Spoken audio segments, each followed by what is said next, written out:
정치 톡톡 시간입니다. 국회 출입하는 강영호 기자와 함께합니다. 어서 오십시오. 강 기자, 앞서 리포트에서 이재명 대표가 가결파를 징계하지 않겠다고 얘기를 했다고 했습니다. 본격적인 통합 행보로 우리가 해석을 해도 될까요?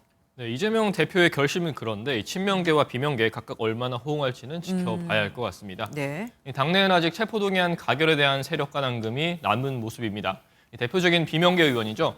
조홍천 의원이 한 인터뷰에서 비명계 징계 주장에 대해 박정희 정권 당시에 긴급 조치를 떠오르게 한다고 비판했습니다. 정성호 의원 얘기 딱 듣는 순간 마치 그 유신헌법을 부정하거나 개정을 주장하면 비상군법에 의해서 15년 이하 징역 보낼 수 있는 그 긴급 조치라고 있습니다. 정성호 의원이 뭐라고 얘기했길래 저러는 겁니까? 네, 정성호 의원은 이 대표의 최측근 그룹인 7인의 좌장으로 불리는데요. 네네. 지난 12일 한 인터뷰에서 당의 단합과 정상적인 당무 집행을 저해하는 행동에 대해서는 적절한 어떤 징계가 필요하다 이렇게 밝혔습니다. 가결 자체를 징계하기 어렵다고 밝히면서도 이 대표의 사퇴나 사당화를 주장하는 의원들에 대해 징계가 필요하다고 본 겁니다. 이 대표가 하루빨리 당무에 복귀해서 정리를 좀 해야 할 텐데 문제는 그겁니다. 복귀를 언제 하느냐? 네, 이 대표 오늘 재판에는 참석을 했는데 당무 복귀에 대해선 말을 아끼고 있습니다. 대표실 관계자는 복귀 시점을 단정적으로 말하기 어렵다고 했습니다. 일각에선 일부러 복귀 시점을 늦추고 있다는 추측이 나오고 있는데요. 국정감사에서 나오는 정부 여당에 대한 비판, 강서구청장 선거 이후 김기현 국민의힘 대표에게 쏠린 관심을 굳이 지금 등장해서 분산시킬 필요가 없다는 겁니다. 하지만 무한정 늦출 수는 없는 만큼 민주당 지도부 한 의원, 다음 주 초쯤 복귀하지 않겠느냐고 내다봤습니다.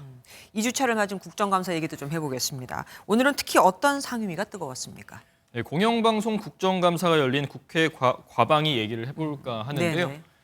최근 이사회를 통해 결정된 박민 KBS 사장 후보자 지명 철회 요구 피켓 때문에 시작부터 쉽지 않았습니다. 최다선 의원님도 계시고 또 이인영 우리 장관님, 전 장관님, 원내대표님, 또 현직 최고위원은 두 분 계신데 좀 이렇게 제 부탁을 좀 들어주십시오. 의사진행 말 드리겠습니다. 의사진행 의원님 발언할 때 이 팻말 들고 있으면 그 국민의힘 의원님도 팻말 듣고 발언하면 이게 오늘 제대로 진행이 되겠습니까? 조용히 해주십시오. 조용히 해주십시오. 이렇게까지 하면 할 수 필요가 있냐고요.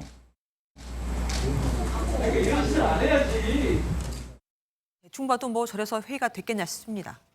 네, 피켓 공방 속에 시작한 지 28분 만에 파행이 28. 됐습니다. 네. 16분 만에 재개는 됐지만 이번엔 국민의힘 의원들이 KBS 민노총 노영방송 국민들은 분노한다는 피켓으로 맞불을 놨는데요.